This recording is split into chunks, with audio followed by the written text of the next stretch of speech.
Nous croyons avec certitude et confiance en l'Éternel que ce soit pour d'autres ce matin, pour d'autres cette journée, que l'Éternel nous fera du bien. Que ce moment, cet instant, l'Éternel vraiment nous fera du bien et que l'Éternel parlera au cœur de beaucoup de personnes qui vont nous suivre pendant ce moment de live ou même pendant la rediffusion.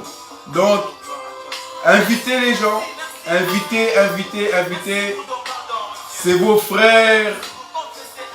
Nous disons que les 3 lépreux, parce que le 4e aussi, il est parmi nous. Et nous voulons que vous puissiez inviter les parents, inviter des frères, inviter des sœurs, et asseyez-vous patiemment, asseyez-vous, et l'Éternel va parler au cœur de tout à chacun aujourd'hui. Nous allons terminer ce cantique merveilleux et nous allons partager la parole d'aujourd'hui. Voilà. Que l'Éternel vous bénisse, Et nous sommes là, c'est l'Assemblée des élus de Bruxelles. Voici avec mes 2 frères et moi-même. Je m'appelle le frère Edmond Kachama. Je laisse que mon frère se présenter. Je suis votre frère, le frère Patou. Et moi-même, votre frère bien-aimé Boïka. Voilà, nous vous saluons vraiment de tout cœur et nous vous remercions pour ceux qui sont venus en live, venus à ce moment de rendez-vous. Vraiment que l'Éternel se souvient de vous et également de vos membres de famille. Vraiment merci à tout à chacun qui nous prend à cœur, qui prie aussi pour nous. Vraiment, nous vous portons à cœur et nous croyons avec mes frères que l'Éternel vous récompensera pour les efforts que vous êtes en train de faire. Vraiment, nous vous respectons, nous voulons toujours commencer à temps, qui est l'heure de 20 h. Et également, on se force de terminer après 1h30, qui est 21h30. Ainsi, vous puissiez également recommencer vos occupations, car nous, on nous apprend ce qu'on appelle la politesse, respecter la femme d'autrui. Lorsque nous donnons rendez-vous, nous devons être là à l'heure et à temps, et également respecter le temps qu'on nous a donné pour cette femme-là. Donc, en ce moment, venez, soyez nombreux, afin que l'Éternel puisse nous bénir, rassembler tout à chacun, rassembler les frères, rassembler les sœurs, parce que c'est votre mission. Aujourd'hui, par la part de Dieu, nous avons de bons plats à vous distribuer. Réellement, Amen. Par la bouche de mon bien-aimé Patou, la bouche de mon bien-aimé Boïka, nous croyons que ça sera formidable. Le thème aujourd'hui, c'est les 12 fils de Jacob. Je répète encore, le 12 fils de Jacob. Voilà. Donc, on va parler dans la profondeur, largeur, hauteur. Donc, on va donner tout ce qu'on peut donner, afin que tout à chacun qui nous suive puisse recevoir quelque chose. Amen. Remarquez que Dieu a voulu que ça soit ainsi. Mon bien-aimé qui est à ma droite, le frère Boïka, nous l'appelons Colombe. Il parle vraiment à toute personne qui vient d'arriver dans l'assemblée, qui parle à toute personne de maturité, que nous disons. Donc tout le monde peut le comprendre. Et le frère qui est à ma gauche ici, lui vraiment je l'appelle l'étendu. Donc il sait monter, descendre comme il faut. Et moi, plus ou moins, je reste dans les hauteurs. Afin que également ceux qu'on appelle des ministres, ceux qu'on appelle des personnes qui sont énormément des veillards avec des cheveux blancs, puissent aussi recevoir de la soupe, frère. Amen. Parce qu'ils doivent manger, boire de la soupe, frère. Donc, que le plat soit donné à tout le monde. Vous comprenez? Donc, si jamais tu n'as pas compris le frère Boïka, ne t'inquiète pas, tu comprendras le frère Patou. Si tu n'as pas compris le frère Patou, ne t'inquiète pas, tu comprendras le troisième qui va venir. Vous voyez? Et si tu m'as pas du tout saisi, j'ai confiance que tu comprendras le frère Boïka. Donc, vous avez tout le plat qu'il faut afin qu'aujourd'hui vous puissiez bien manger et boire. Donc, il y aura à manger et à boire, n'est-ce pas mes frères? Amen. Voilà. Amen. Donc, nous allons commencer. Et j'ose croire que le premier intervenant qui est à ma gauche, le frère Patou, c'est un homme qui a la sagesse de Moïse que nous disons, frère. Parce que la Bible nous dit dans Exode chapitre 2 verset 12, remarquez qu'est-ce qui va se passer. Que Moïse, lorsqu'il va voir que ses frères est en train d'être frappé par un Égyptien, la Bible dit que Moïse regarda d'un côté et de l'autre. Et ensuite, il part tuer l'Égyptien et il le met sous la terre. Il l'enterre. Moïse est un homme très sage. Il sait que pour tuer l'Égyptien, il faut regarder à gauche et à droite.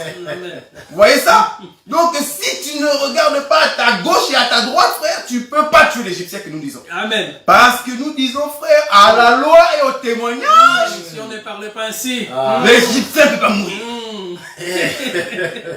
Il faut regarder à la loi, Amen. regarder au témoignage pour tuer l'Égyptien. Amen. Amen. Donc, je vais donner la parole à notre bien-aimé étendu qui va nous expliquer ces choses. Amen. Les 12 fils de Jacob, bien-aimé Patou, à vous la parole.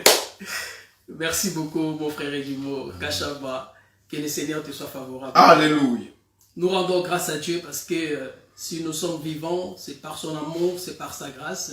Et j'ose croire que le Seigneur va encore nous bénir ce soir à travers le message que nous avons préparé sur les 12 fils de Jacob. Bien-aimés dans le Seigneur, sans plus tarder, aujourd'hui nous allons parler sur les 12 fils de Jacob. Mais si nous regardons bien à la lumière des Écritures, Jacob n'a pas eu seulement 12 fils. Jacob a eu aussi des filles. Oh. Voyez-vous? Parce que le jour où on va annoncer Jacob que ton fils Joseph est mort, Jacob fut consolé par ses fils et par ses filles. Yes. Là, je suis dans le livre de Genèse 37, le verset 35. Et nous allons voir aussi Léa, elle doit affronter ce que nous disons Dina. Donc, Dina aussi, c'est la fille de Jacob. Amen. Mais en Israël, à l'époque, on ne comptait pas les filles. Il y a un pourquoi. Exact. Parce que nous disons ceci. Quand Dieu a commencé à marcher avec Israël, l'église était là, mais l'église n'était pas comptée, bien aimé dans les Seigneurs. Raison pour laquelle on ne comptait pas les filles en Israël. Les 12 fils de Jacob, bien aimé dans les Seigneurs, Jacob a eu 12 fils avec 4 femmes. Ces 4 femmes qui ont donné naissance aux 12 fils d'Israël, que nous disons les 12 fils de Jacob. Bien aimé, nous voyons le chiffre 12. Qu'est-ce que la Bible nous dit dans le livre de Genèse, chapitre 6, le verset 3. Je lis au nom de Jésus. Amen. Alors l'Éternel dit, mon esprit ne restera pas toujours dans l'homme, car l'homme n'est que chair, et ses jours seront de 120 ans.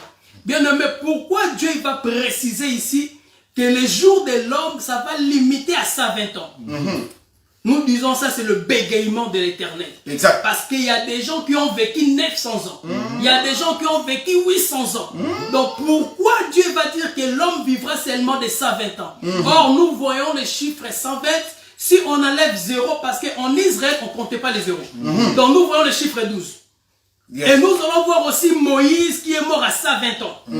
Voyez-vous? Et nous voyons, avant que les enfants d'Israël puissent posséder la terre de Canaan, Moïse, il va envoyer, bien aimé dans le Seigneur, les 12 espions pour explorer le pays de Canaan.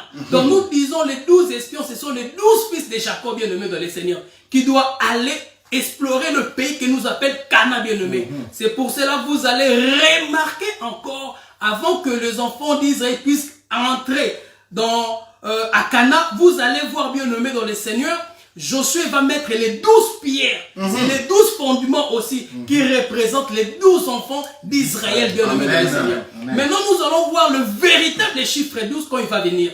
C'est notre Seigneur Jésus-Christ. Dans le livre de Luc, chapitre 2, le verset 40 à 49. C'est lui le véritable chiffre 12. À l'âge de 12 ans, bien aimé dans le Seigneur, Jésus-Christ, il va se retrouver dans le temple.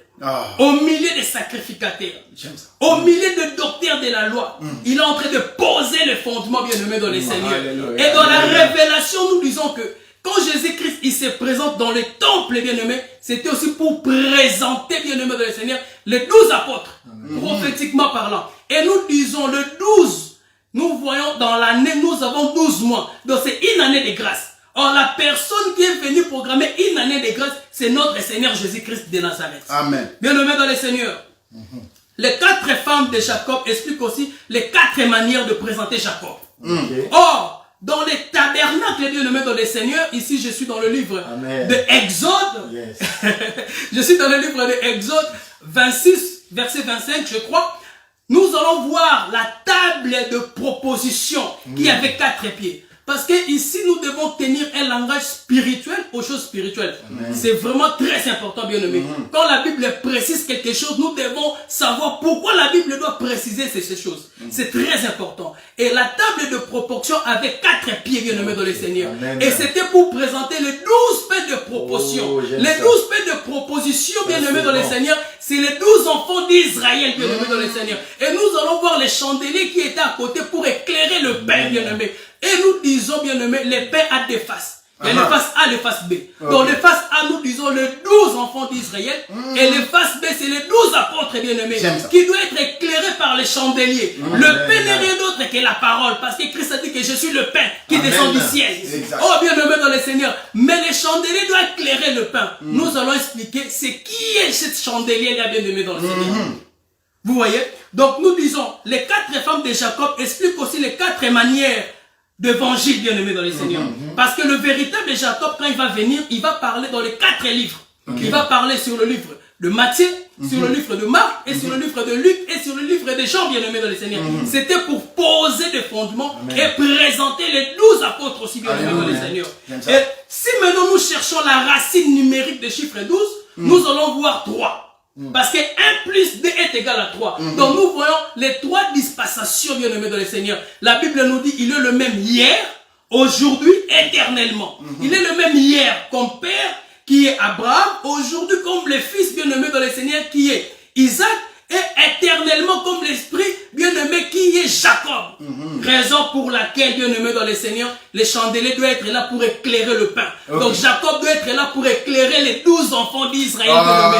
Raison pour laquelle, bien-aimé dans le Seigneur, raison pour laquelle vous allez remarquer que les apôtres ne pouvaient pas parler, ne pouvaient pas prêcher si le Saint-Esprit ne descend pas. Alors le Saint-Esprit c'est Jacob. Je suis dans la révélation ici, bien-aimé. J'aime. Bien-aimé, parler de 12 enfants d'Israël, c'est toute la Bible. On ne peut pas parler ça pendant 2 minutes, 20 minutes, 30 minutes, c'est pratiquement impossible. Aujourd'hui, je vais parler sur Joseph. Je vais demander à mon frère Boeka de prendre une écriture dans le livre de Exode. Exode 30, le verset 22. Exode chapitre 30, verset 22. Si quelqu'un peut aussi écrire pour nos bien-aimés qui pourront venir plus tard. Alors, je bien compris. Exode 30, verset 22. Amen. L'Éternel parla à Moïse et dit, prends des meilleurs aromates. Attends, pardon, tu prends Genèse, 30, verset 30. Genèse alors. Ouais. Ce n'est pas Exode, c'est Genèse. C'est Genèse, pardon, ouais. Genèse chapitre 30. Genèse 30, 22. Ouais. Donc, Genèse 30, je suis là. Alors, la Bible dit ceci. 22. Dieu se souvint de Rachel. Dieu se souvint de Rachel. Il l'exauça. Et il la rendit féconde. Ah, attends. Il a rendu Rachel féconde. Donc, Rachel, elle était stérile. Ok. Donc, nous disons, au moment où Rachel, elle était stérile, nous voyons Léa, qui est Israël, que Dieu a visité Léa. Voyez-vous? Donc Dieu a marché d'abord avec Léa. Dieu a donné Léa les enfants. Mais cependant, Rachel, bien aimée dans le Seigneur, elle était stérile. Continuez, mon frère. Donc Dieu se souvint de Rachel, il l'exauça et il la rendit féconde. Elle devint enceinte et enfanta un fils. Elle dit, ouais. Dieu a enlevé mon opprobre. Attends.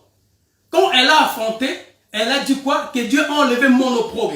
Oh, bien aimé dans les Seigneur. Donc ça veut dire que pendant tous ces temps-là, Rachel, elle était stérile. Bien aimée, elle était honteuse. Elle n'avait pas de valeur, bien aimée dans le Seigneur. Donc parce que Rachel n'avait pas eu des enfants qui venaient de ses entrailles. Malgré elle avait donné à son homme sa servante. Mais ici, l'enfant doit venir dans tes entrailles, bien aimé dans le Seigneur. Donc, nous disons, nous, l'église, nous, les nations, on avait l'opprobre. La personne qui a levé notre opprobre, c'est notre Seigneur Jésus-Christ de Nazareth. C'est lui qui a levé notre opprobre. Bien aimé, continue. Ok. Alléluia. Dieu a enlevé mon opprobre et elle lui donna le nom de Joseph en disant que l'Éternel m'ajoute un autre. Amen. Continue, mon frère. Lorsque Rachel eut enfanté Joseph, Jacob dit à Laban, laisse-moi partir. Attends. Donc nous voyons ici, parce que à la naissance de Joseph, il y a deux mouvements.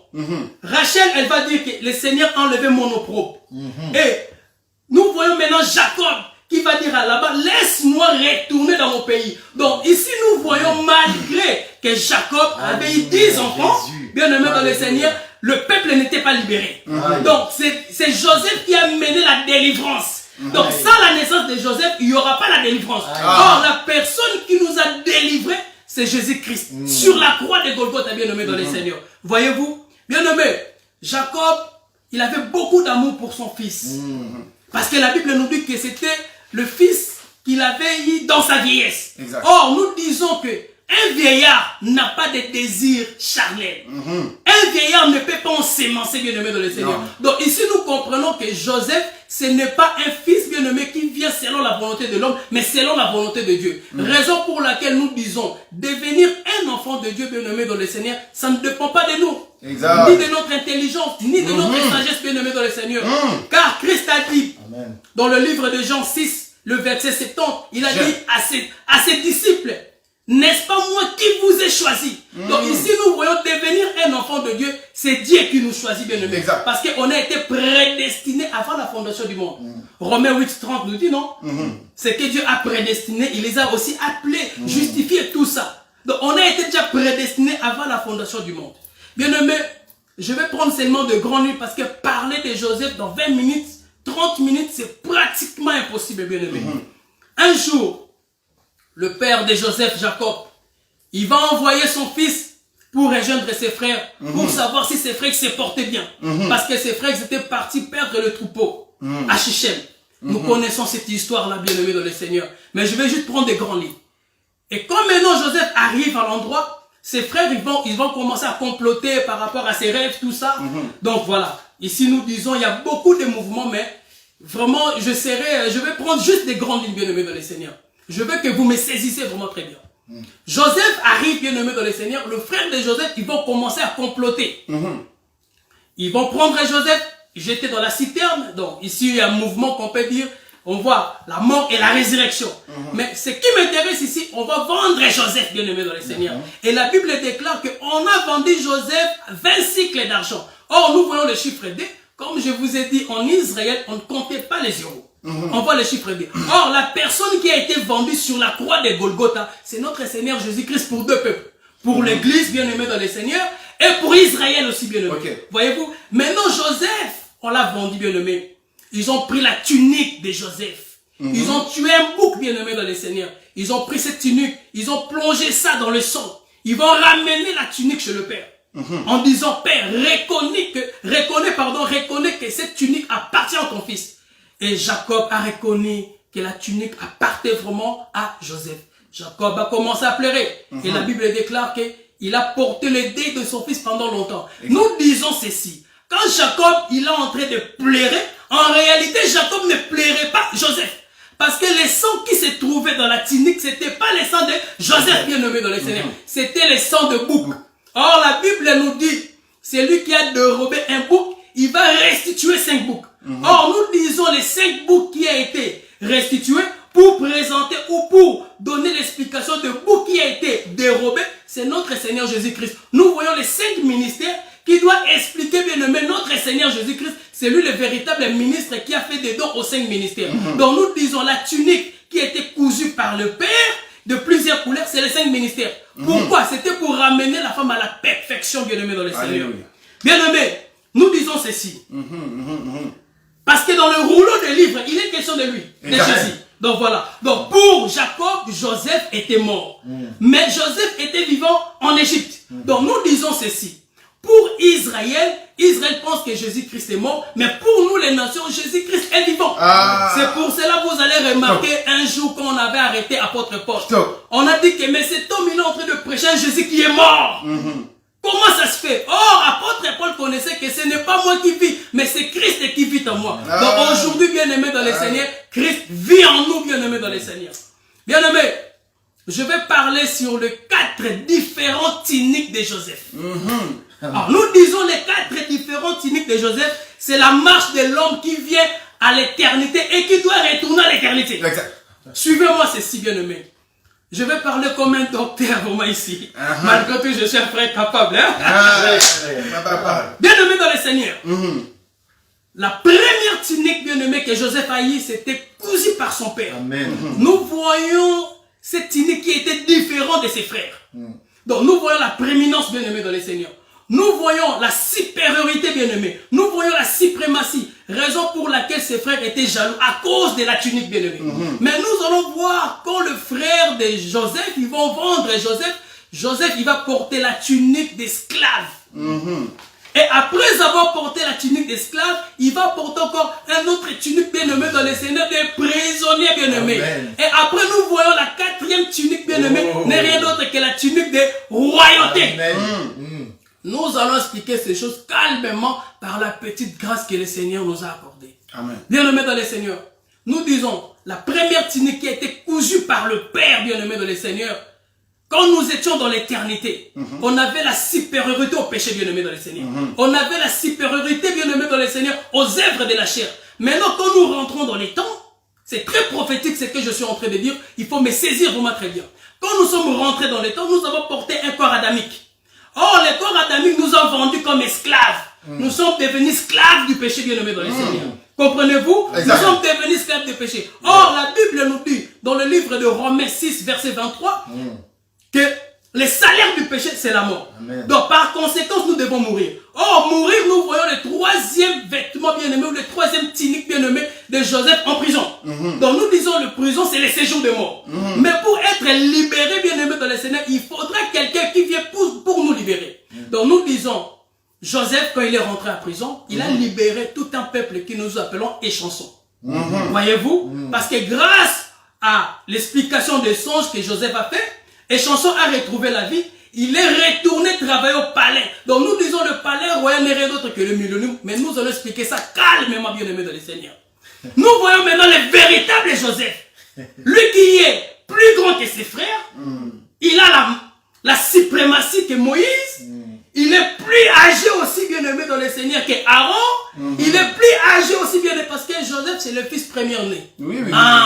Donc nous voyons maintenant Jésus-Christ, qui est le grand de tous ces prophètes-là, bien-aimés, il va rentrer dans le temps. Pourquoi? C'était pour nous sauver. C'était pour nous libérer. Donc, il va porter un corps adamique, bien-aimé, dans le Seigneur. Oh, bien-aimé, quand Jésus-Christ porte un corps adamique pour nous sauver, bien-aimé, il a porté la tunique, nous disons, des esclaves. Parce qu'il s'est fait pécher pour nous. Amen. Voyez-vous? Donc, par conséquent, il doit mourir. Amen. Mais la personne qui doit mourir, ce n'est pas Jésus-Christ. C'est Jésus. Parce que nous devons savoir dissocier. Un jour, si le Seigneur nous permet, nous allons parler sur la Christologie. Donc, nous disons ceci. Jésus, quand est mort, bien-aimé dans le Seigneur, il est parti libérer tout un peuple dans les séjours de mort, bien-aimé dans le Seigneur.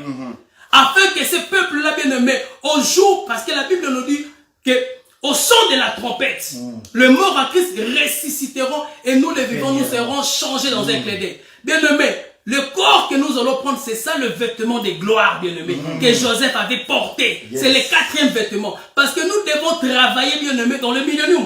Voyez-vous? Donc, il faudra que Jésus-Christ puisse venir nous délivrer, bien-aimé, dans le Seigneur. Bien-aimé, prenez Ésaïe. Non, commencez d'abord par Jean 8, 34. Jean 8. Jean 8, 34. Jean chapitre 8, verset 34. Donc, écrivez pour ceux qui vont suivre plus tard. Je lis ceci. En vérité, je vous le dis, leur répliqua Jésus-Christ. Jésus. Quiconque se livre au péché est esclave du péché. On est esclave du péché, bien-aimé dans le Seigneur. Raison pour laquelle le véritable Joseph doit venir, doit nous libérer, bien-aimé dans le Seigneur. Prenez Ésaïe. Prenez Ésaïe 42, le verset 6 à 7. Ésaïe 42. Comme ça, on va expliquer ces choses calmement. Verset 6 à 7. Ésaïe chapitre 42, verset 6 à 7. Moi, l'Éternel, j'étais appelé. L'Éternel a appelé. Pour le salut. Oh, le salut vient de Christ. Et je te prendrai par la main. La main, c'est le 5 ministères, bien-aimé dans le Seigneur. Vas-y. Je te garderai. Je t'établirai. Pour traiter alliance avec l'alliance que le Seigneur a traité avec nous, c'est sur la croix de Golgotha. C'était pour nous sauver. Pour être la lumière des nations. Nous sommes la lumière parce que Christ est la lumière du monde, bien-aimé dans le Seigneur. Pour ouvrir les yeux des aveugles. Pour faire sortir de prison les captifs. Pour faire sortir quoi? Les prisons. Les prisonniers. Les prisonniers, pour faire sortir de prison les captifs. Les captifs, continue.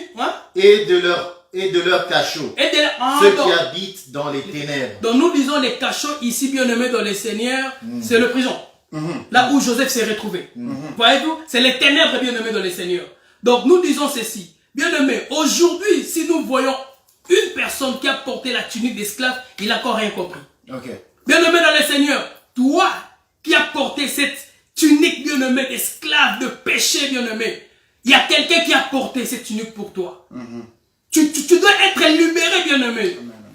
Parce qu'il y a une personne, bien-aimé, qui est venue. Il a pris ta place. Le châtiment qui nous donne la paix est retombé sur lui. Amen. Et nous disons, le 4e tunique de Joseph, ça nous explique aussi la libération des enfants d'Israël à la 4e génération. Selon la promesse que Dieu a faite à Abraham, que ton peuple sera esclave dans un pays lointain. Donc nous voyons le peuple là, c'est le peuple d'Israël, qui doit quitter Canaan, venir en Égypte, qui doit retourner en Égypte. Dans les 4 vêtements de Jacob, c'est une personne qui vient de l'éternité et qui doit retourner dans l'éternité, bien-aimé dans les Seigneurs. Bien-aimé, je vais tenir un langage évangélique, doctrinal, pour me faire comprendre. Parce que je vais le laisser à la place à mes frères. Moi, je suis en train seulement d'aplanir le chemin. Bien-aimé, pourquoi Joseph a été combattu? Parce que Joseph avait la promesse de Dieu. Quelqu'un qui a la promesse de Dieu, bien-aimé dans le Seigneur, il est toujours combattu. L'ennemi ne va pas te laisser tranquille, bien-aimé, parce que tu as la promesse de Dieu. Raison pour laquelle la Bible nous dit, le malheur atteint souvent le juste, mais l'Éternel en délivre toujours, bien-aimé dans le Seigneur. L'Éternel va te délivrer, bien-aimé dans le Seigneur. Et dans le livre de Proverbes 16, verset 7, la Bible nous dit, quand Dieu approuve les voies d'un homme, il dispose favorablement même ses ennemis. Nous disons nos ennemis, ce sont des difficultés que nous rencontrons, des turbulences que nous traversons, des maladies que nous avons. Bien-aimés, ce sont des épreuves, bien-aimés. Pourquoi? Parce que Dieu veut que nous puissions avoir la maturité. Joseph, il a traversé des épreuves, bien-aimés, dans les Seigneurs, parce qu'il avait une grande destinée, bien-aimés. Dieu a voulu que Joseph puisse avoir la maturité, bien-aimés, dans les Seigneurs. Bien-aimés, Joseph était aussi un homme qui avait de blessures cachées, bien-aimé. Mais ces blessures, ça lui a permis, bien-aimé, d'avoir une relation de qualité avec Dieu, bien-aimé. Oui, des moments difficiles que tu es en train de traverser, c'est le moment que le Seigneur veut que tu puisses avoir une relation de qualité avec lui, que tu puisses développer cette intimité-là, bien-aimé, dans le Seigneur. Ce n'est pas pour rien, parce que derrière ces épreuves, bien-aimé, dans le Seigneur, il y a une victoire qui est là. Amen. Et dans les épreuves aussi, on reconnaît la vraie nature de l'homme. C'est dans l'épreuve, parce que l'épreuve révèle notre vraie nature, bien-aimé. Nous devons le savoir. C'est très important, bien-aimé. Et Joseph, il avait aussi une élégance extraordinaire par rapport à ses frères. Malgré ses frères l'ont vendu, bien-aimé, mais il dira à ses frères, ne vous inquiétez pas, c'était Dieu qui a permis cela, afin que je puisse vous sauver la vie. Bien-aimé dans le Seigneur, il y a des gens qui t'ont blessé. Il y a le membre de ta famille qui t'ont abandonné. Il y a tes parents, il y a tes enfants, bien-aimés. Tu as des blessures internes. Mais ces blessures internes, bien-aimés dans le Seigneur, laisse-moi te dire, ça ne va pas te décourager, bien-aimé dans le Seigneur. Joseph n'a jamais haï ses frères. Malgré les gens qui t'ont fait du mal, bien-aimé, il ne faut jamais haïr, bien-aimé dans le Seigneur. Quand la Bible déclare que le malheur atteint souvent le juste, l'Éternel en délivre, bien-aimé, il faut être juste. Parce que nous disons ceci, si Joseph a été victorieux, parce que Joseph craignait Dieu. La crainte de Dieu, bien-aimé dans le Seigneur, a attiré beaucoup de choses positives dans la vie de Joseph, bien-aimé dans le Seigneur. Que le Seigneur vous bénisse vraiment. Il y a beaucoup à dire, mais je dois laisser le temps par rapport à mes frères. Vraiment, que le Seigneur vous soit favorable. Il y a beaucoup de choses que je n'ai pas touchées. Donc voilà, que le Seigneur vous bénisse abondamment. Acclamons, acclamons, acclamons. Vraiment acclamons. Non. Je ne peux pas acclamer pendant 15 minutes comme ça. Oh frère, je peux acclamer encore. Non, ça, c'était bon. C'était merveilleux. Gloire. J'étais tellement concentré que j'ai oublié le temps, frère. J'étais tellement concentré, frère. On était dans l'éternité. Je te dis que si réellement notre bien-aimé Josué était ici, je leur ai dit arrête le soleil, frère. Parce que les garants, Il doit arrêter à Gabaon parce que tous les Amaréens doivent être morts. Amen. Aujourd'hui, il fallait vraiment tuer tous les Araméens. Amen. Non, Dieu a fait grâce, c'était merveilleux. Ça c'est vraiment la parole. Je suis dans la joie. Je ne sais pas si vous avez pu comprendre le message, mais j'ai entendu le message, j'ai reçu ma part, parce que nous croyons que lorsque le sacrificateur doit donner l'offrande le gâteau, il donne à l'Éternel et aussi doit prendre sa part. Vous voyez? Donc, la part que nous avons en train d'annoncer ici, j'ai reçu ma part. Vraiment, l'Éternel est merveilleux, l'Éternel est grand et j'ose croire que beaucoup aussi ont pu recevoir leur part et que l'Éternel les a vraiment visités. Que vous avez bien entendu que le malheur atteint souvent le juste, mais l'Éternel l'en délivre toujours. Donc, peu importe ce que tu es en train de passer, l'Éternel va te délivrer. Tu peux passer dans les 4 tuniques, mais la gloire de Dieu finira toujours par arriver. Et la dernière tunique, ce sera la tunique de gloire. Voici, je vais passer au deuxième intervenant. Un homme qui parle bien. Qui sait parler vraiment aux grenouilles, aux crocodiles, il parle à tout homme qui est au sol. Pour que tout le monde comprenne. Vous voyez? Donc moi je l'appelle vraiment la colombe. Il est très simple. Quand il parle, il aime que nous puissions soupir à l'intérieur.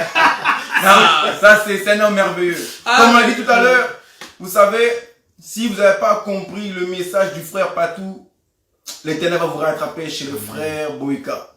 Et si vous avez compris et que vous voulez encore plus ou autre, le frère aussi viendra et pourra encore donner un plus ou un moins. Donc, vous allez avoir, il y a de quoi manger et de quoi boire ce soir. Vraiment, nous croyons que la Bible déclare ceci, mes frères, que lorsque nous sommes en train de construire une nouvelle maison, nous devons mettre la balustrade. Vous voyez? Au cas où quelqu'un parvient à tomber, frère, il faut que la balustrade arrête. Amen. Donc, nous croyons qu'ici, là, celui qui est en train de construire une maison dans sa vie tout de suite, tu ne tomberas pas. Tu ne tomberas pas. Ici, là, tu ne peux pas tomber. Au cas où parvient que tu tombes du balustrade, ce qui est quasi tout à fait impossible. Mais quand tu tombes, tu as la promesse, la Bible déclare que Dieu donnera ordre à ses anges. Ils vont te choper. Tu ne peux pas tomber, frère, tu ne peux pas tomber. Tu peux pas tomber. Donc, Amen.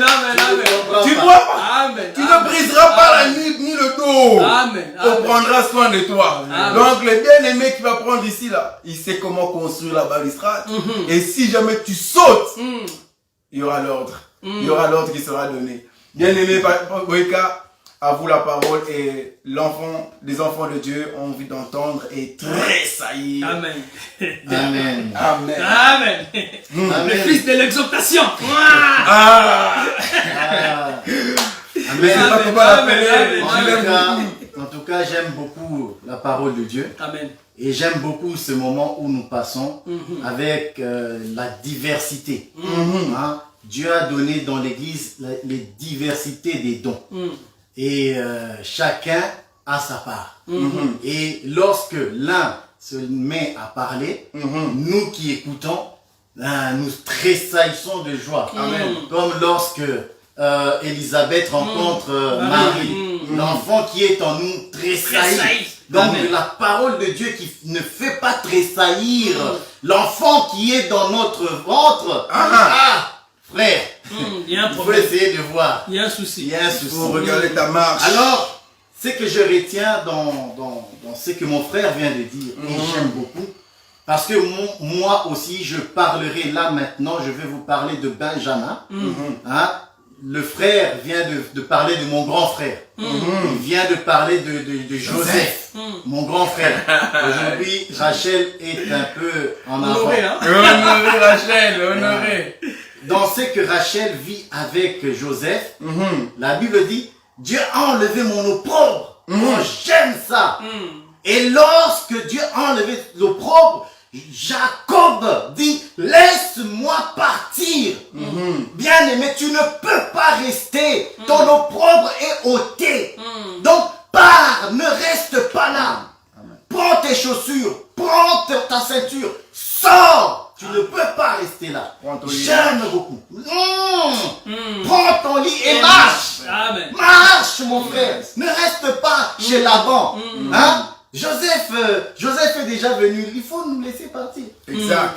On sort. Amen. Amen. Alors, moi, personnellement, je vais parler de Benjamin. Et je vais commencer à lire dans Genèse 35. Genèse chapitre 35. Genèse chapitre 35 à partir du verset 16. Ok. Excusez-moi, je vais lire Genèse 35 verset 16. Ils partirent de Bethel. Il y avait encore 100 de distance jusqu'à Ephrata. Lorsque Rachel accoucha, elle eut un accouchement pénible. Exact. Rachel eut un accouchement pénible. Où? À Bethel, la maison du pain. Ok. Ah, papa Colombe, tu vois. Et pendant les douleurs, la parole de Dieu, on aime ça. Et pendant les douleurs de l'enfantement, la sage-femme lui dit, ne crains point, car tu as encore un fils. Et comme elle allait rendre l'âme, car elle était mourante, elle lui donna le nom de Ben-Oni. Mais le père l'appela Benjamin. J'aime cette parole. Pourquoi? Parce que plusieurs prédicateurs disent que Rachel a donné le nom de Ben-Oni, donc elle l'a maudit Benjamin. Or non, Rachel est sous l'inspiration de la prophétie. Exact. Lorsqu'elle donne le nom de Ben-Oni, donc fils de ma douleur, ça ne veut pas dire qu'elle l'a maudit. Parce que l'esprit de la prophétie qui est en Rachel ne maudit pas. Elle révèle une certaine chose qui va arriver. Parce que ce Benjamin est un type de Christ. Comme tous les autres enfants sont des types de Christ. Exact. Ici, Benjamin représente le fils de la douleur. Amen. Or, chez le père dit Benjamin, fils de ma droite. Ok? Alors, je vais lire ceci. De par son lieu déjà, Benjamin est différent de ses frères. Il est le seul qui est né à Canaan. Tous les autres sont nés à l'étranger. Les 11 fils de Jacob sont nés à l'étranger. Bien-aimé, Benjamin est le seul fils de Jacob qui est né à Canaan, le fils de la droite. Or, Canaan, ici, c'est le lieu de la promesse, c'est le ciel, c'est le royaume. Jacob, c'est Dieu, c'est le Père. Or, la Bible nous dit que Jésus-Christ est le fils de la droite de Dieu. Benjamin. Or, nous allons aussi voir Ben-Oni. Pourquoi? Parce que le père a une révélation, une portion, et la mère a une autre portion. Amen. Amen. Ésaïe 53, mes frères. Et là, j'aimerais que quelqu'un d'autre le lise que moi. Rachel ne maudit pas Benjamin. Rachel révèle la portion de la prophétie que Dieu lui a donnée. Isaïe 50. Et non loin de Bethléem. Combien? Ésaïe 53. Merci. Je vous donne le verset 3. Ésaïe 53, verset 3, il est écrit ceci. Il est écrit ceci. Dis-moi. Méprisé et abandonné des hommes. Homme de douleur et habitué à la souffrance. Semblable à celui dont détourne le visage. Amen. Yes. Donc, on voit là l'accomplissement. Parce que Benjamin, qui est le fils de la droite, selon le père, c'est aussi le fils qui va souffrir par la mère. Parce que la mère va révéler que cet enfant, c'est l'enfant de ma douleur. Et lorsqu'elle dit cela, elle meurt. Elle annonce déjà que ce fils, qui est Benjamin, va souffrir énormément. Amen. Parce que la Bible dit, homme de douleur habitué à la souffrance. Amen. Non seulement il va souffrir, mais c'est dans la douleur qu'il va souffrir. Et pourquoi cela? Pour te donner la vie, pour te donner la paix, pour que le péché ne règne plus sur toi, pour détruire ton ennemi. Amen. Il est le fils de la droite. Donc on voit que Jacob lui donne le nom de Benjamin, le fils de la droite, et la mère prophétise aussi. Donc les deux prophétisent chacun, voilà, sur le même enfant. Amen. Et comme je vous ai dit, Benjamin est le seul qui est né à Canaan. Les autres sont nés à l'étranger. Ok? C'est le seul fils que le père... On va prendre le psaume 80. Psaume 80, je vais le lire. Psaume 80, pour être plus précis dans ce que je dis, sur Benjamin, le fils de la droite. Bien, Benjamin, psaume 80, au verset 16. C'est le verset 16. Verset 16 et le verset 18. Protège ce que ta droite a planté, et le fils que tu as choisi. J'aime ça. Yes. Et verset 18, il dit, que ta main soit sur l'homme de ta droite, sur le fils de l'homme que tu t'es choisi. Vous voyez? Ici, c'est la portion du Père, le fils de la droite que Dieu a choisi. Donc, Benjamin est un type de Christ selon qu'il est né à Canaan. Il vient du royaume. Quand il viendra sur la terre, c'est la prophétie de la mère qui va aussi s'accomplir. Il est le fils de son père de la droite et ensuite le fils de sa mère qui va souffrir et va mourir. Et Michée prophétise à son tour et dit, Michée dit ceci, et toi Bethléem, vous voyez Bethléem revient, parce que c'est là que Benjamin est né. Exact. C'est à proximité de Benjamin, de Bethléem à Ephrata. Et Michée prophétiquement va prophétiser et dire, et toi Bethléem, Ephrata, petite. Or, nous savons que Benjamin, c'est le plus petit. Il dit, petite d'entre les villes de Juda. Et de toi sortira pour moi. C'est lui qui dominera sur Israël. Amen. Dont l'origine remonte aux temps anciens, aux jours d'éternité. Vous voyez? Amen. Là, on parle du fils de la droite. Et toi, Bethléem. C'est là que le Christ est né. C'est à Bethléem. Les mages, lorsqu'ils ont vu l'étoile, ils sont venus à Jérusalem. Où est-ce que le Messie doit naître? Mais le Messie doit naître là où Benjamin est né. Amen. Il doit naître à Bethléem. Parce que Benjamin est là. Il est le fils de la droite. Donc il va naître à Bethléem, à la maison du pain, parce qu'il est le pain. Il est le pain de vie qui donne la vie à tous ceux qui la mangent. Amen. Amen. Amen. Amen, amen. Il dit ceci. Attendez, je vais le lire. Est-ce que tu sais prendre Michée, s'il te plaît? Michée, comme ça on le lit très bien.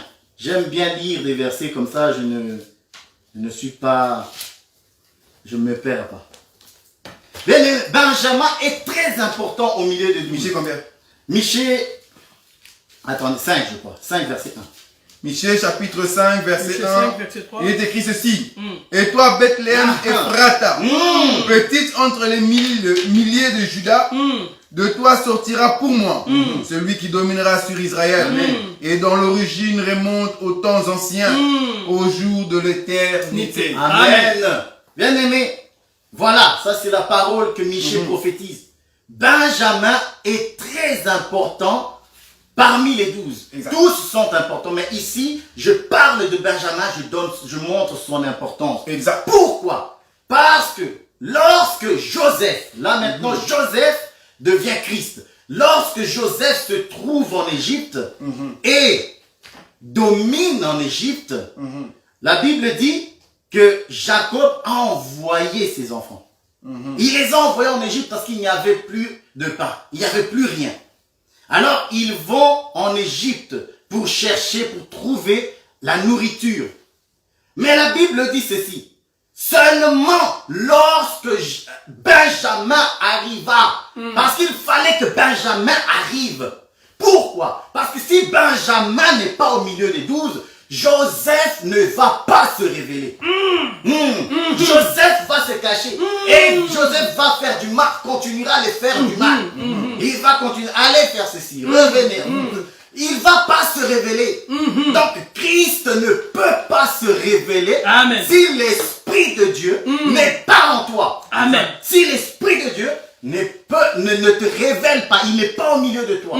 Donc si nous connaissons Christ qui est Jésus, c'est parce que le Saint-Esprit nous a révélé ces choses. Il dit à Pierre, c'est Jésus qui parle, il dit, Pierre, ce n'est pas toi, c'est l'Esprit de mon Père. Il dit, oui, c'est l'Esprit de mon Père qui te l'a révélé. Que dit-on de moi? Qui suis-je aux yeux des autres? Oh, les gens disent que tu es Jérémie, Élie. À un moment donné, Jésus dit, mais vous qui êtes avec lui, qui dites-vous de moi? Alors Pierre répond, tu es le Messie, le Christ, le Fils de Dieu vivant. Et lui répliqua, tu es Pierre, et sur cette pierre je bâtirai voilà. Amen. Et ce n'est pas l'Esprit de mon Père, ce n'est pas toi Pierre, mais c'est l'Esprit de mon Père qui te l'a révélé, parce que sans le Saint-Esprit, tu ne peux pas connaître ces choses. Amen. Donc il faut que Benjamin soit au milieu de ses frères. Car si le Saint-Esprit n'est pas là, personne ne peut le connaître. Amen. Jésus dit ceci. Et moi, je prierai le Père et il vous donnera un autre consolateur afin qu'il demeure éternellement avec vous. Amen. Amen. Alors nous allons lire la bénédiction que le Père lui-même va prononcer sur Benjamin. Et j'aime cette parole. Genèse 49. Genèse 49. Benjamin. 49, verset combien? Verset 27. Genèse 49. Genèse 49, verset 29. 27. Verset 27. Il est écrit ceci. Attends, je dois aussi être là. Parce que là... Ah, j'aime ça. Ah, j'aime ça. Benjamin est un loup qui déchire. Benjamin est un loup qui déchire. Le matin, il dévore la proie. Le matin, il déchire sa proie. Et le soir, il partage le Et le soir, il partage le butin, bien-aimé. Ah, Benjamin. Benjamin. Avance. Ah, j'aime ça. Nous aimons. Bien-aimé, lisons encore une fois. Je vais le lire moi-même. Benjamin est un loup. Bien-aimé, la Bible dit, il se déguise en vêtements d'agneau, mais au-dedans de c'est un loup. Mais il y a un vrai loup. Exact. Le vrai loup, c'est Benjamin. Amen. Amen. La prophétie ne ment pas. Amen. Le vrai loup, c'est notre Seigneur. La Bible dit, il est un loup qui déchire. C'est un loup, pas comme ceux-là là, qui font comme. Ils font toujours comme. Ici, Benjamin est un loup. Il a sa proie et il va déchirer sa proie. Mais quelle est donc la proie de Benjamin, de ce loup vorace? Et lorsqu'il regarde sa proie, qui est donc sa proie? Je te le dis pour que tu le saches. Benjamin a sa proie et sa proie c'est ton péché. Benjamin veut déchirer le péché qui vit en toi, qui te dérange, parce qu'il est un loup. Il veut le déchirer. Amen. La Bible dit c'est le matin. C'est merveilleux ça. Le matin. Il ne l'a pas fait le soir. Le soir il partage, on va y arriver. Mais le matin. Alors nous avons ici deux temps. Le temps du matin et le temps du soir. N'est-ce pas? La Bible dit, c'est le matin. Oh aïe aïe. Ça nous aimons ça. Le matin. Pourquoi le matin? Parce que dans la Bible nous parle de la loi et de la grâce. C'est deux temps. Or, nous savons que la loi représente le temps du matin, le temps où le soleil brille, le temps où la loi exerce sa force, le temps où la loi révèle tout le péché, donc fait sortir le péché pour que Benjamin vienne le déchirer. Amen. Le Messie, qui est notre Seigneur Jésus, il n'est pas mort le soir, il est mort le matin, parce que la Bible dit Jésus-Christ est né sous la loi. Il est né sous la loi. Il est né le matin. Il doit exercer le matin. Pourquoi encore le matin? Parce que nous voyons, béni soit Dieu pour ça. Merci. Parce que la Bible dit, Adam a péché.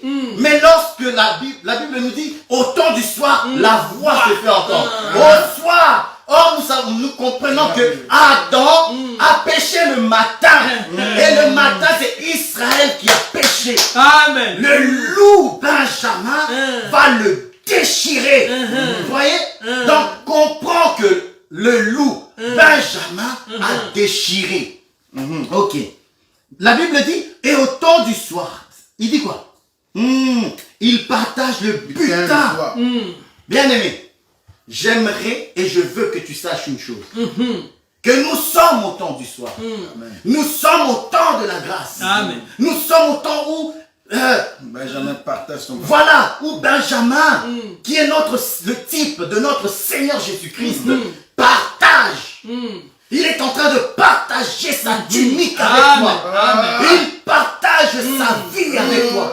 Il partage la bénédiction avec toi. Selon que la Bible dit, nous sommes héritiers de Dieu et co-héritiers de Christ. Donc il partage avec toi sa gloire. Comprends ces choses. Amen. Alors, Benjamin est très important. Il faut aimer Benjamin. C'est Benjamin, je dis Benjamin, comprenez que je parle de Jésus-Christ. Amen.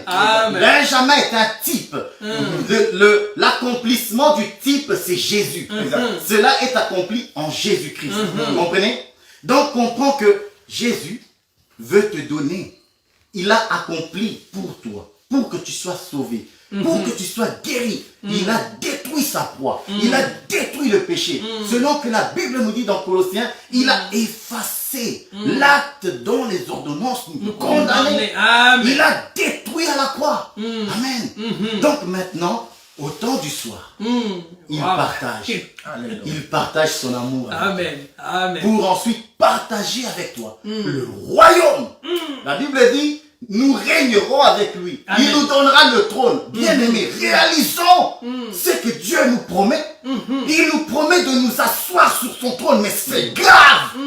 Mais c'est grave. Nous serons comme lui. C'est grave. Que Dieu bénisse sa parole.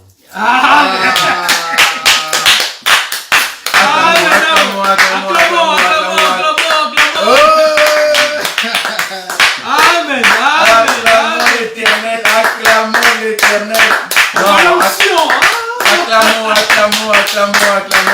Acclamons. Dis-moi. Benjamin. Le premier roi d'Israël est un benjamite du nom de Saül, qui était le plus grand de tous ses frères. Notre Seigneur, c'est le plus grand de tous les prophètes. Amen. Oh, c'est pas encore fini. Notre apôtre, il est benjamite. L'apôtre des gentils. Vous appelez Paul. Il est benjamite. Le dernier. Alléluia. Non, c'est merveilleux. C'est merveilleux. De tout mon cœur, je veux que les hommes qui nous écoutent soient vraiment bénis. Alléluia. Vraiment, il faut savoir que notre Seigneur, ce loup, a vraiment détruit sa proie. Il a détruit sa proie et là, il partage. Dieu veut te faire du bien. Vraiment que Dieu te bénisse au nom de Jésus. Merveilleux. Vraiment que l'Éternel soit loué. Nous bénissons réellement l'Éternel pour la grâce qu'il est en train de faire. Et également, je suis surpris. C'est normalement la colombe. Il a volé. Il a déchiré la proie. Non. Que Dieu soit loué, Et j'ose croire réellement que là où vous nous suivez, nous, on vous voit pas, mais j'ose croire concrètement que vous êtes bénis et que vous recevez votre part.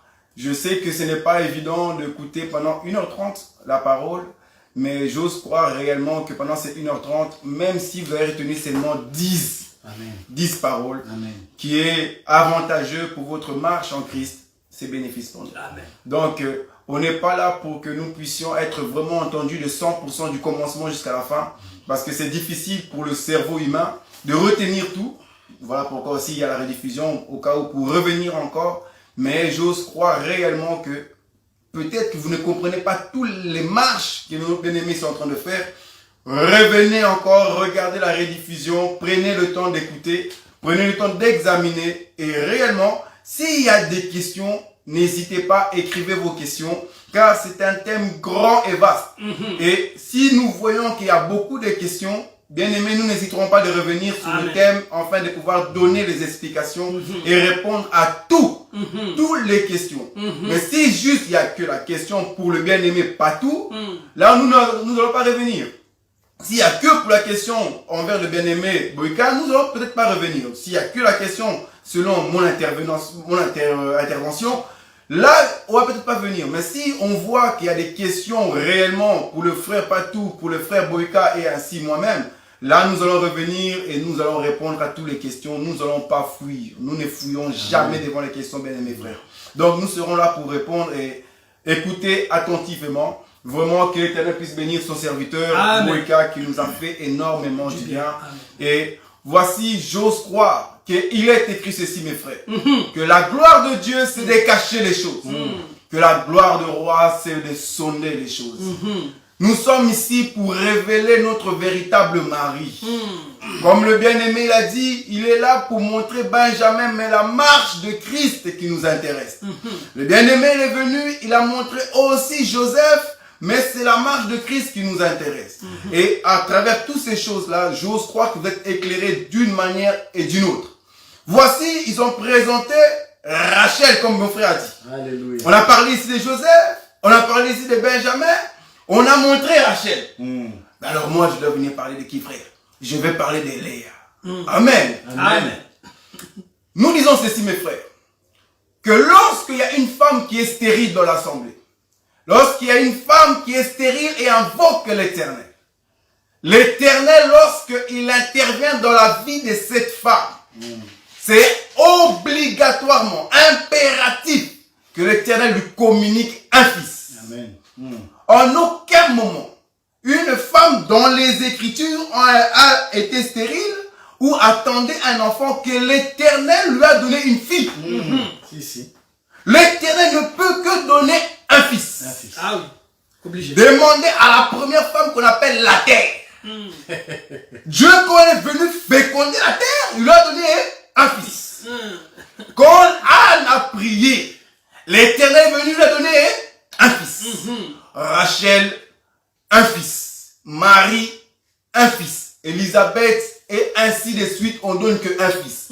Mais remarquez que lorsque l'homme est stérile, lorsque l'homme veut enfanter, l'Éternel va venir communiquer à l'homme une fille. Voilà. L'homme ne peut qu'enfanter une femme, frère. Une fille. Demandez à notre bien-aimé Adam. Il va vous expliquer ces choses. Demandez à Christ. Il va vous expliquer ces choses. Christ ne peut pas enfanter un fils, frère. Okay. Non. Amen. Non. C'est strictement interdit. Vous voyez ces choses.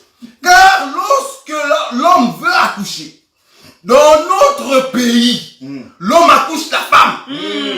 Si. Parce qu'il est obligé, frère, de pouvoir prendre cette femme-là comme épouse. Amen. Voilà. Donc l'homme peut que accoucher une seule fois. Si on voit un homme accoucher 2 fois, 3 fois, c'est un sorcier. C'est un sorcier. Donc l'homme n'accouche qu'une seule fois. Et dans notre pays, il est obligé de prendre cette femme-là comme femme. Vous voyez?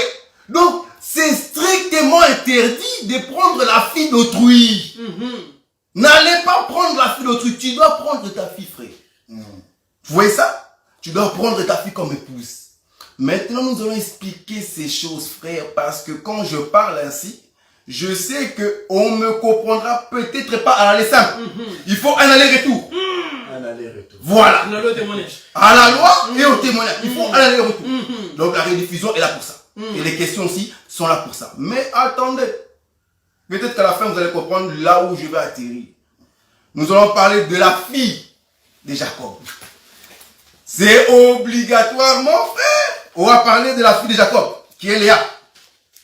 Prenons notre Bible. Genèse chapitre 29. Verset 32 au verset 35. Notez-moi ça. Genèse 29, verset 32 au verset 35. Mes bien-aimés, si tu as ça, tu peux le lire. 32. Voilà. Léa devint enceinte et enfanta un fils. À qui elle donna le nom de Ruben. Car elle dit, l'Éternel a vu mon humiliation. Et maintenant mon mari m'aimera. Elle devint enceinte. Retenez les noms des enfants. Parce que ici, quand je vais commencer à expliquer, je vais vous montrer les mystères de 7 enfants de Léa. Parce que les enfants de Léa vont nous expliquer la création tout entière. Et la marche de Jacob, c'est toute une prophétie, frère. Ici, on va opérer les colonnes vertébrales parce que si quelqu'un est courbé, doit se lever. Amen. C'est obligé. Et continuons la marche. Elle devint encore enceinte et enfanta un fils. Elle dit, l'Éternel a entendu que j'étais pas aimé et il m'a aussi accordé celui-ci. Et elle donna le nom de Siméon. Elle devint encore enceinte et enfanta un fils. Et elle dit, pour 7 fois, mon mari s'attachera à moi. Exact. Car je lui ai enfanté 3 fils. C'est pourquoi on lui donna le nom de Lévi. Exact. Elle dit encore, elle devint encore enceinte. Voilà. Et enfanta un fils. Elle dit, 7 fois, je louerai l'Éternel. C'est pourquoi elle lui donna le nom de Judas. Et elle dit, et elle cessa d'enfanter. Frère, on va revenir là-bas sur le mot elle cessa d'accoucher. Donc là, Léa devient stérile. On va expliquer ça. Léa devient stérile ici. Pourquoi Léa devient stérile au 4e fils? On va expliquer ça après, frère. Continuons toute la marche de l'explication de cet enfant. On va prendre Genèse chapitre 30 maintenant. Et nous lirons versets 17 au 21 et après nous donnons l'explication. 17 au 21. Voilà. Ok. Personne Dieu exauça Léa. Amen. Qui devint enceinte et enfanta un 5e fils à Jacob. Léa dit, Dieu m'a donné mon salaire parce que j'ai donné ma servante à mon mari. Et elle l'appela du nom de Issachar. Léa devint encore enceinte et enfanta un 6e fils à Jacob. Léa dit, Dieu m'a fait un beau don. Cette fois, mon mari habitera avec moi. Mon mari, elle fera quoi? Habitera avec moi. Car je lui ai enfanté 6 fils. Et elle appela du nom de Zabulon. Ensuite, elle enfanta une fille qu'elle appela du nom de Dina. Elle n'a pas donné le nom. La signification. Dieu, non. Il n'y a pas de signification. Il n'y a pas de signification pour Dina. Non, il n'y a pas. Ok. Nous bénissons les Seigneurs. Et je dis ceci, mes frères. Suivez très attentivement. Parce que on peut comprendre à l'aller ça, mais s'il faut l'aller-retour, n'hésitez pas. Et s'il y a des questions, n'hésitez pas. Restons concentrés et expliquons les 7 fils de Léa dans leur mystériosité. Voilà. Lorsque je suis en train de lire cette histoire, je ne vois pas les enfants de Léa, mais je suis en train de voir toute la création, frère. Toute la création. Parce que Genèse chapitre 1 va nous prophétiser tout ce qui va arriver. Amen. Je vois. Oui, tout ce qui va arriver, la Bible nous le prophétise bien avant. À la création, l'Éternel nous prophétise ça. On va aller pas à pas. Doucement, doucement. Parfois, je vais bégayer et exprès pour donner l'explication à la fin. Donc, suivez-moi pas à pas. Amen. La Bible dit que au commencement, Dieu créa le ciel et la terre. La terre était informe et vide. Et les ténèbres étaient sous la terre. Vous voyez ça? Or, l'autre côté, Léa dit ceci. Quand le premier enfant descend, Léa dit, celui-ci c'est Ruben. Ruben veut dire que l'Éternel a vu mon humiliation. Or, la terre était humiliée. Vous voyez ça? La terre était dans l'humiliation car elle était dans le ténèbre. La terre était dans l'humiliation car elle était vide. Et il n'y avait pas de forme. Mais lorsque le Seigneur va dire que la lumière soit, et la lumière fut, la Bible dit que Ruben à ce moment-là, il s'est dit que mon mari m'aimera. la terre s'est dit, mon mari m'aimera. Remarquez, nous descendons au deuxième fils. Je vais donner toutes ces explications plus tard. Amen. Je descends au deuxième fils. Deuxième jour, la Bible dit ceci, que l'Éternel a fait ce qu'on appelle l'étendue. Pour séparer les eaux d'en bas avec les eaux d'en haut. Vous voyez ça? Amen. Ici, une petite parenthèse. Je m'étonne des gens qui sont en train de chasser des sirènes en disant que sirène, je te chasse, sirène des eaux. Et quand on demande c'est quoi une sirène des eaux ou on met un sirène, ils nous disent c'est les hommes poissons. Mais frère, est-ce qu'ils ne savent pas que nous sommes des hommes poissons? Nous sommes pas des écailles. Mais frère, je suis un poisson, frère. Pose à ce pasteur-là qui chasse les sirènes, au-dessus de lui. N'est-ce pas, il y a de l'eau? Où vit-il? Il vit-il pas sous l'eau? Ah, dis arrêtez la blague à la télévision.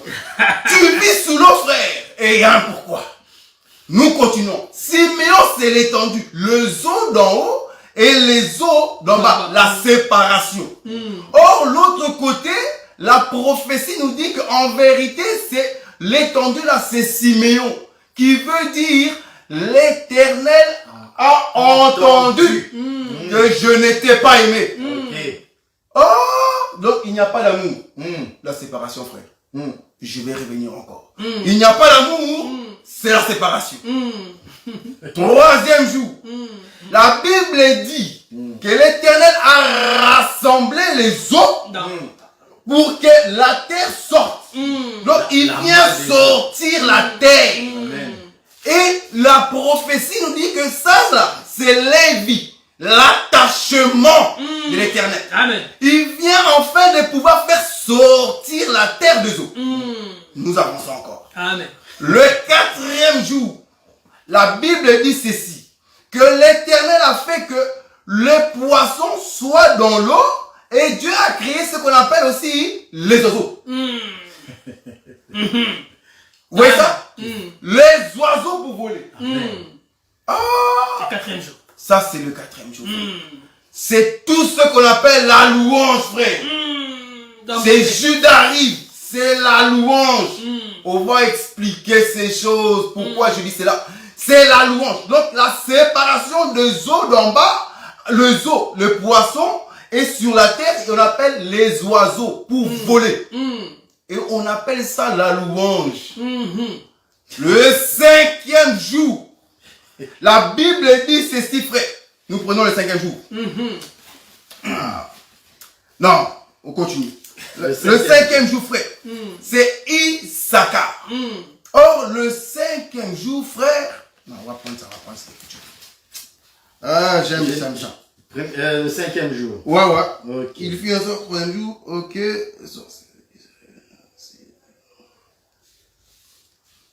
Quatrième jour. Dieu dit que les eaux produisent en abondance des animaux vivants et que les oiseaux volent sur la terre vers l'étendue du ciel. Dieu créa les grands poissons. Ah non! Le quatrième jour, nous revenons. Veuillez m'excuser. C'est le soleil. Voilà, je me suis dit ça. Donc, le quatrième jour, Dieu va créer ce qu'on appelle le soleil. Or, de l'autre côté, la prophétie dit que le soleil, c'est la louange. Remarquez. Le quatrième jour, c'est le soleil, et on l'appelle de la prophétie la louange qui est Judas. Donc, c'est le cinquième jour que Dieu va faire les poissons avec les oiseaux. Il va séparer les poissons avec les oiseaux. Et le 6, donc ça, on appelle ça Siméon. Non. Ça, Judas, quatrième jour. Non, le cinquième jour. Je suis là sur le cinquième jour, frère. Le cinquième jour. Nous sommes au cinquième fils de Léa. Ouais, on appelle ça Issachar plutôt. Issachar, c'est le cinquième fils. Qui est l'Éternel. Issachar, qui est Dieu m'a donné mon salaire. Le salaire. Le salaire, voilà. Dieu m'a donné mon salaire, c'est le cinquième jour, frère. Et le sixième jour, remarquez le sixième jour, la Bible dit que Dieu va former l'homme de la poussière de la terre. Et il va habiter dans l'homme.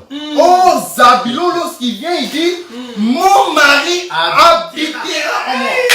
Vous voyez ça? Habiter. Voilà. Mon mari habitera en moi. C'est le sixième jour. frère. Et remarquez le 7e jour, bien aimé. Il y a eu silence. Silence, ouais. C'est le repos. Le repos là, et l'autre côté on l'appelle Dina. Il y a un pourquoi. Nous allons aller tout doucement. C'est tout un calcul ça, mes frères. Nous allons aller tout doucement, y compris pour moi-même. Nous allons expliquer. La Bible dit ceci, mes frères.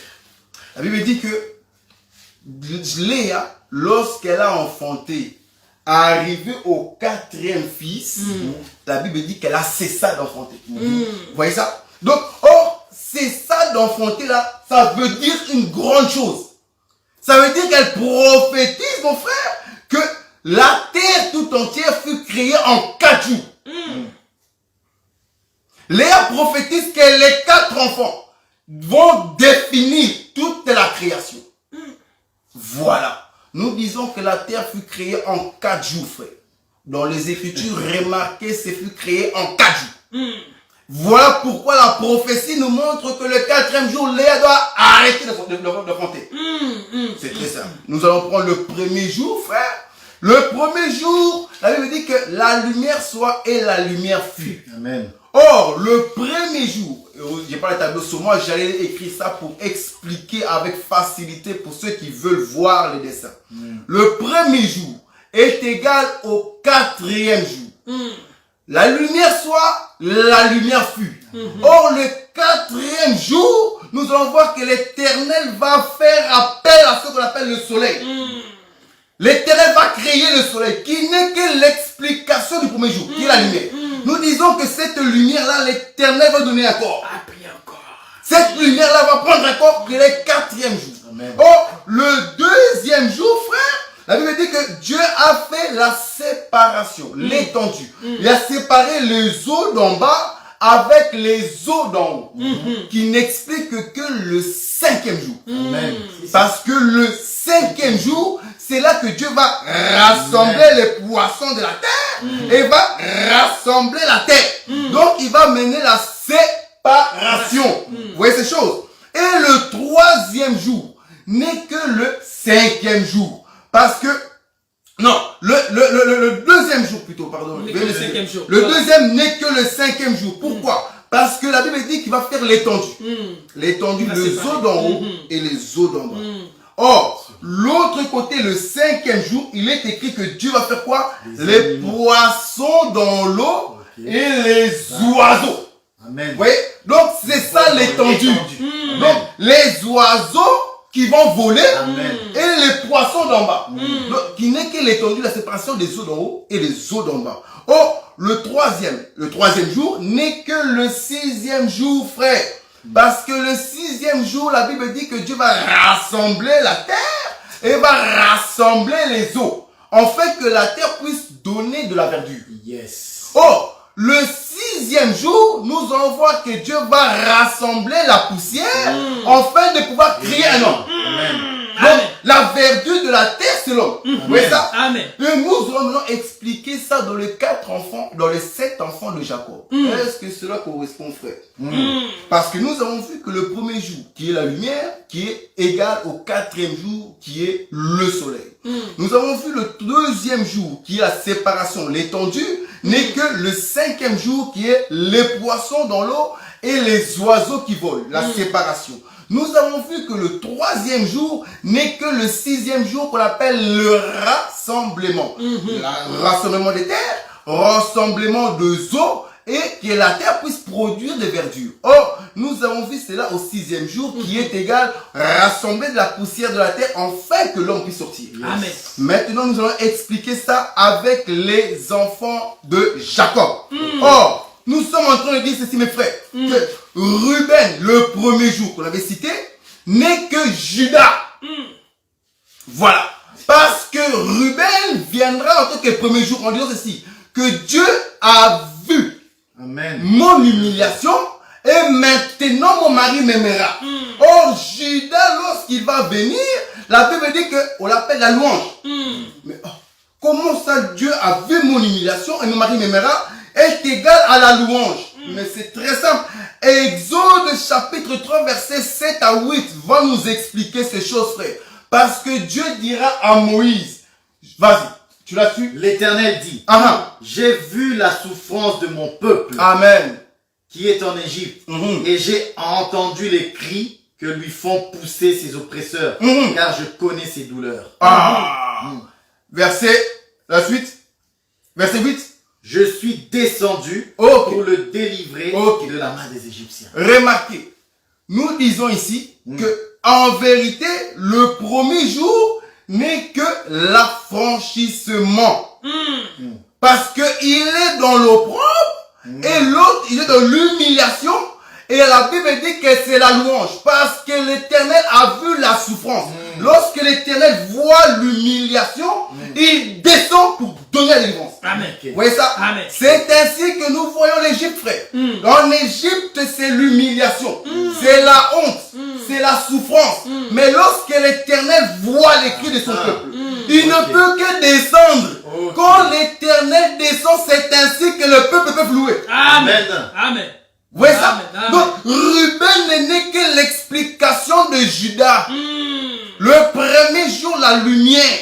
Mais cette lumière est souffrant et humiliant.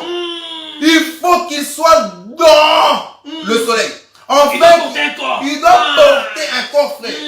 Vous voyez ça? Pour qu'il soit honoré. Amen. Tu m'as pris l'eau dans la bouche, frère. Pour qu'il puisse être honoré. Oh, nous descendons encore. Nous disons que le deuxième jour n'est que le cinquième jour. Or, le deuxième jour, nous avons dit, c'est la séparation des eaux d'en bas et des eaux d'en haut. Le cinquième jour, c'est là qu'on fait les poissons et les oiseaux pour voler. Or, Siméon n'est que le deuxième fils. Et Isaac est le cinquième fils. Mais nous disons quoi, frère? C'est tout ça qu'on appelle l'enlèvement.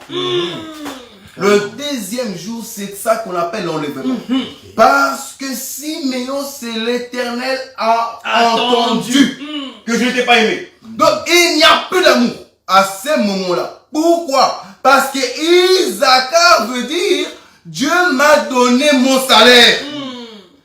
Qui va nous expliquer ça, frère? L'arche de Noé.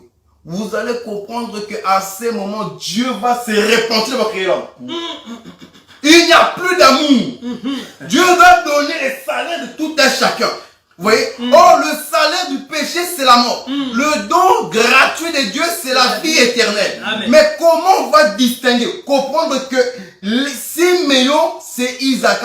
Dans l'arche. Remarquez que dans l'arche, les animaux, c'est eux qui partaient, frère.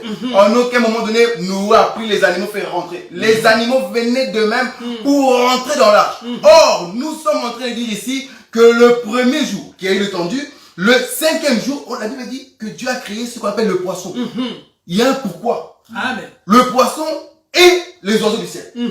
Parce que dans l'arche, le poisson ne peut pas rentrer. Le poisson ne rentrera pas dans l'arche. Il ne sera pas enlevé.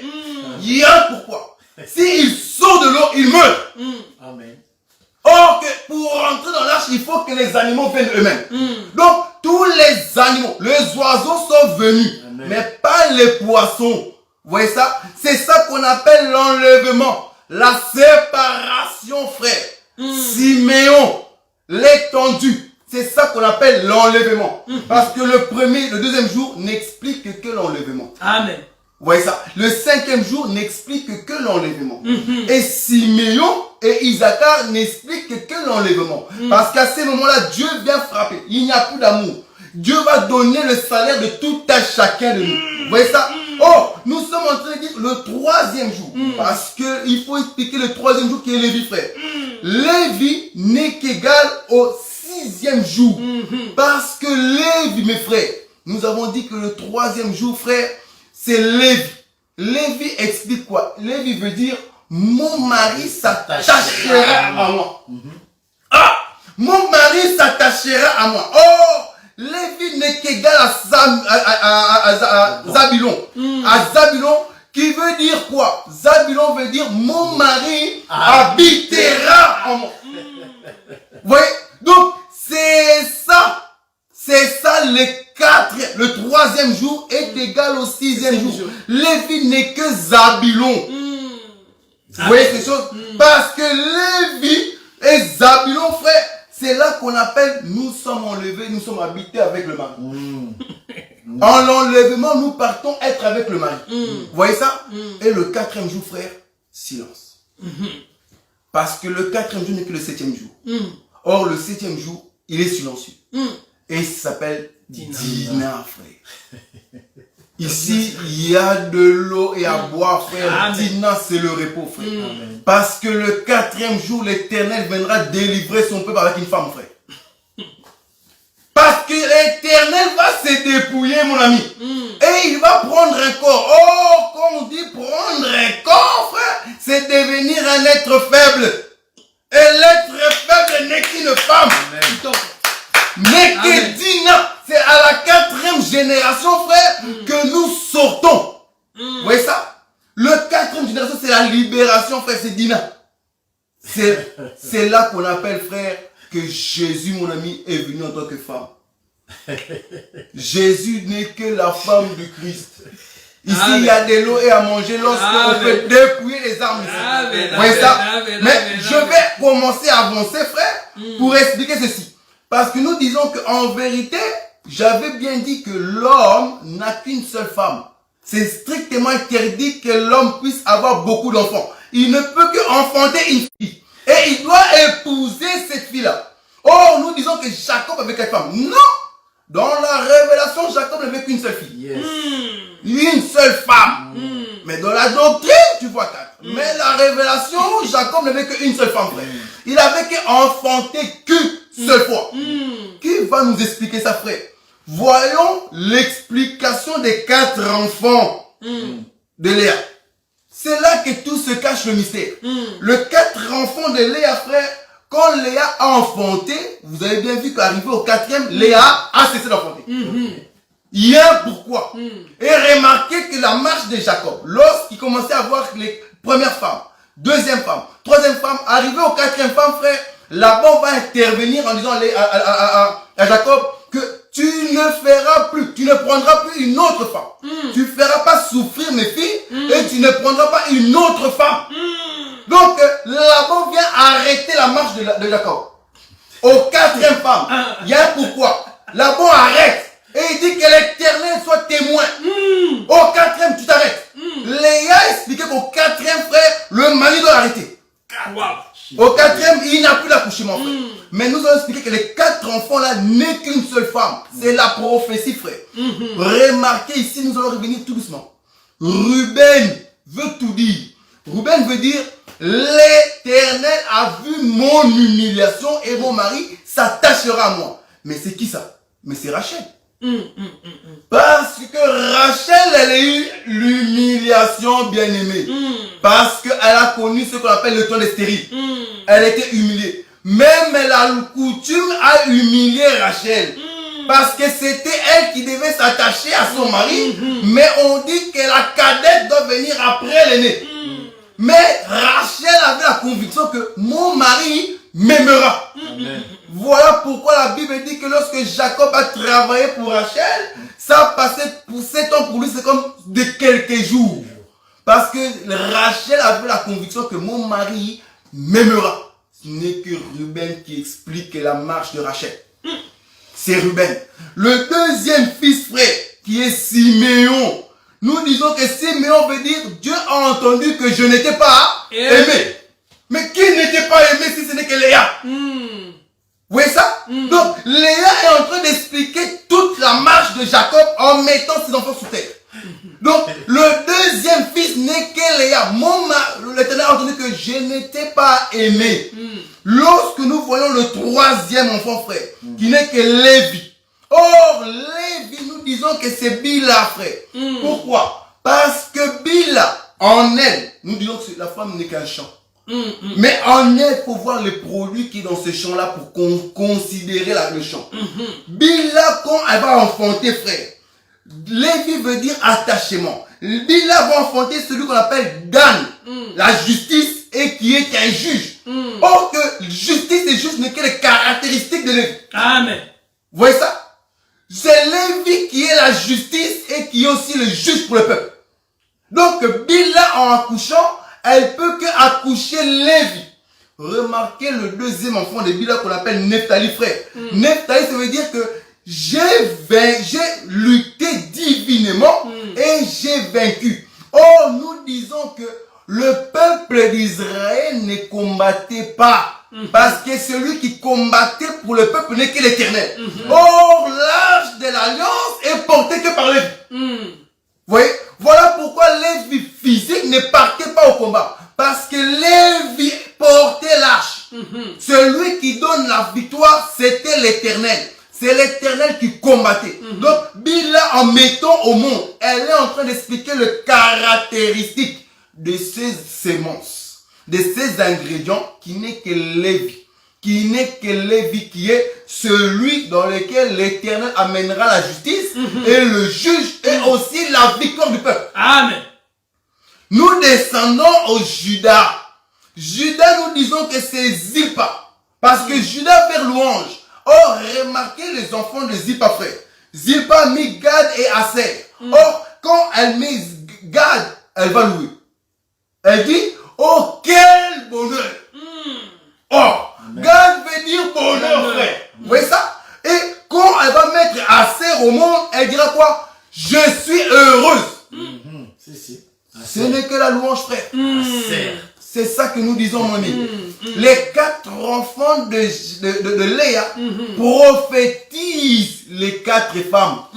Or, c'est Léa elle-même qui va enfanter ces 4 femmes, frère. Amen. Vous voyez ça? Mais nous allons descendre ici, afin d'expliquer ceci, parce que le temps est passé.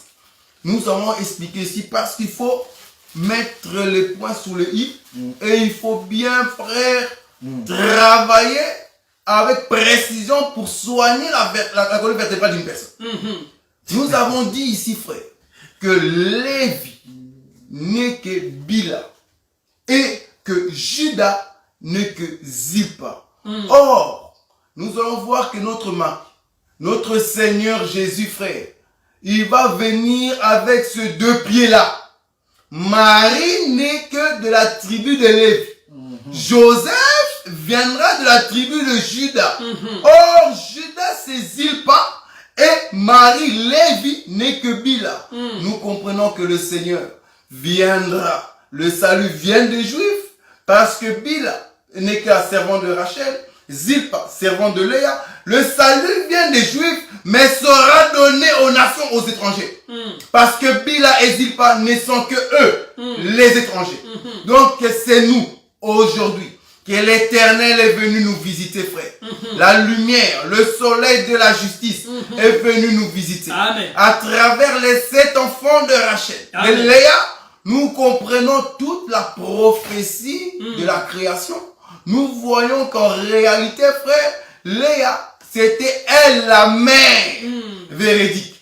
Parce que Jacob va expliquer ceci, frère. Et je vais clôturer ici. Pourquoi Jacob n'a eu qu'une seule femme? Joseph va poser la question à son père. Il dira, papa, j'ai eu un songe. J'ai vu le soleil et la lune et les étoiles. Eux tous se prosterner. Remarquez l'explication. Remarquez. Jacob il dit, donc tu dis moi ton père et ta mère qui? Léa. Oh, mais Joseph vient pas de Léa. Mais Jacob il dit, c'est elle qui est ta mère. Donc, Léa, c'est la mère de 12. Les 12 enfants là, c'est Léa. Raison pour laquelle, frère, dans le sépulcre familial, qui est enterré là-bas? Léa. Macpéla. Tout le monde dehors. Tout le monde dehors. Car l'homme reconnaît toujours sa fille, frère. Et on n'épouse qu'une seule fille. Amen. Que l'Éternel vous bénisse. Amen. Hosanna, alléluia. Que Dieu soit loué. Que l'Éternel soit loué. Nous acclamons pour l'Éternel. Nous acclamons pour l'Éternel, frère. Nous acclamons pour l'Éternel. C'est bon ça. Que Dieu vous bénisse. Que Dieu vous bénisse. Merci beaucoup pour l'intervention. Merci beaucoup de nous avoir écoutés. Nous croyons qu'il peut y avoir des questions. Car on a beaucoup bégayé. Et ici, il y a des questions. Nous disons que nous allons revenir pour expliquer toutes les questions à poser.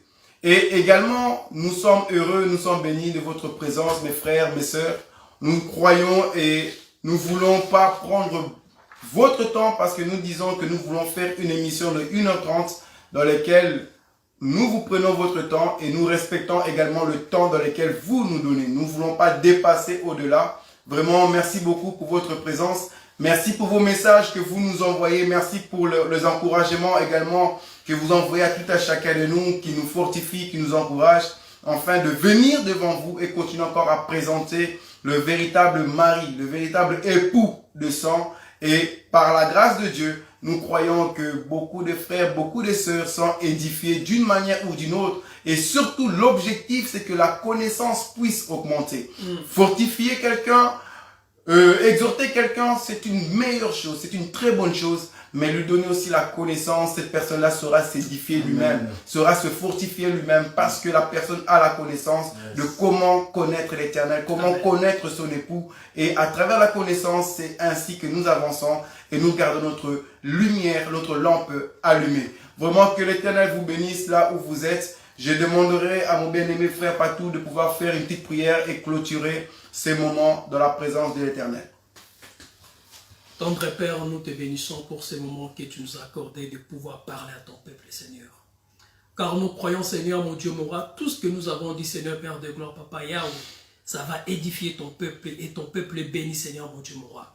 Laisse que cette parole, mon Dieu, mon roi, que ça puisse produire de bons fruits, Seigneur, mon Dieu, mon roi, et que cette parole, ça nous donne la force afin que nous continuions à persévérer dans ta présence. Car tu as dit, celui qui persévérera jusqu'à la fin sera sauvé. Nous voulons être sauvés, mon Dieu, mon roi, Papa Yahweh. La meilleure chose que tu peux donner à tes enfants, c'est ta parole. Car en dehors de ta parole, il n'y a pas la vie. Dans ta parole, nous avons la vie et la vie éternelle, mon Dieu, mon roi. Nous voulons demeurer dans ta parole, mon Dieu, mon roi, Père de gloire, Papa Yahweh. Donne, Seigneur, Père de gloire, Papa, tes enfants, Seigneur, mon Dieu, mon roi, qui sont branchés en ces moments, mon Dieu, mon roi, Papa, la sagesse et la force de demeurer toujours dans ta parole, mon Dieu, mon roi, Père de gloire, Papa. Car tu as dit, nous devons racheter les temps, car les jours sont mauvais. Tendre Père, je laisse encore cette nuit entre tes saintes mains, mon Dieu, mon roi. Protège-nous, garde-nous, mon Dieu, mon roi. Comme David a dit, je m'endors, je me couche en paix. Car toi, l'Éternel, tu donnes la sécurité dans notre demeure. Amen. Seigneur, donne la sécurité dans notre demeure, mon Dieu, mon roi. En ton nom, Jésus, que nous avons ainsi prié. Gloire et louange à toi. Amen. Gloire et louange à toi, Seigneur Jésus-Christ. Amen. Que l'Éternel vous bénisse, que l'Éternel vous bénisse. Et nous clôturons en disant que par ta lumière, nous voyons ta lumière. Alléluia. Que l'Éternel vous bénisse. Amen.